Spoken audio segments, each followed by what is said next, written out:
Conhecendo então os processos de produção do queijo, de elaboração, nós vamos agora entender um pouco a respeito de como os queijos são classificados e que tem muita relação no que diz respeito à maturação dos queijos, tá?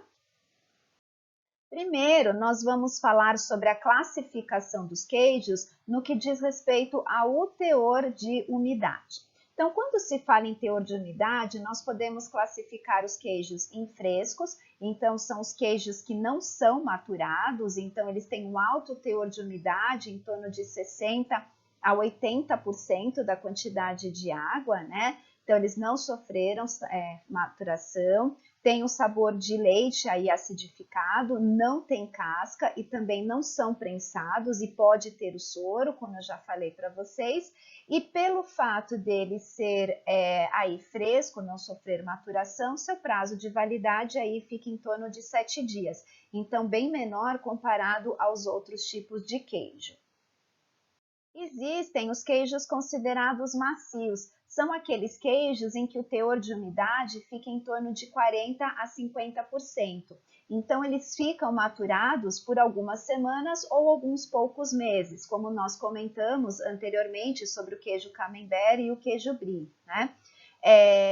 E eles devem ser consumidos em curto espaço de tempo, pois acaba, né, endurecendo a sua casca e aí ele fica com sabor inadequado, ele fica com uma característica, uma textura que acaba não sendo aí favorável. Então, ele não dá essa flexibilidade quando se corta com uma faca, né, com o passar do tempo.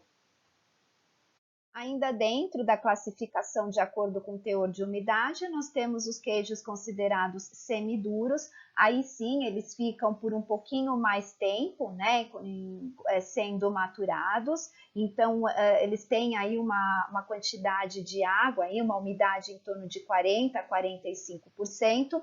E todos eles apresentam uma casca, né? E eles podem ser conservados por um tempo maior em função dessa presença de casca. Para exemplificar os queijos que fazem parte deste grupo, nós temos o queijo gorgonzola, o queijo roquefort ou bel paese, né? São os queijos aí como exemplos de queijos semiduros.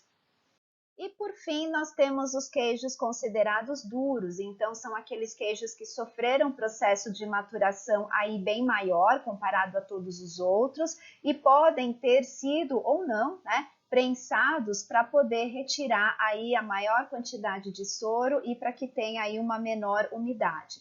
A sua conservação, é claro que ela vai ser bastante, né, bem prolongada, justamente porque tem um baixo teor de umidade que fica por volta aí de 30%. Grandes exemplos, né, então a gente tem o queijo parmesão e o grana padano. Existem ainda os queijos que são aqueles chamados fundidos. O grande exemplo que eu coloquei é o polenguinho, né, bem famoso. Esse daqui que é chamado a vaca qui-rit, também a mesma característica do polenguinho, né?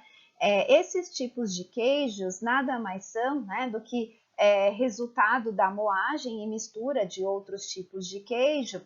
E a fusão ela é feita a partir de uma emulsão formada quando são expostos a um tratamento térmico. Então, eles acabam sendo derretidos, acabam sendo colocados em formas e dão origem ao queijo chamado fundido, né? E as formas é que vai dar aí a diferença, né, entre um queijo e outro também, né? Então, a gente tem o queijo polenguinho, que ele é quadradinho, e esse a vaca qui-rit, ele é no formato de triângulo, né? Então, aí as diferenças existentes entre os queijos fundidos.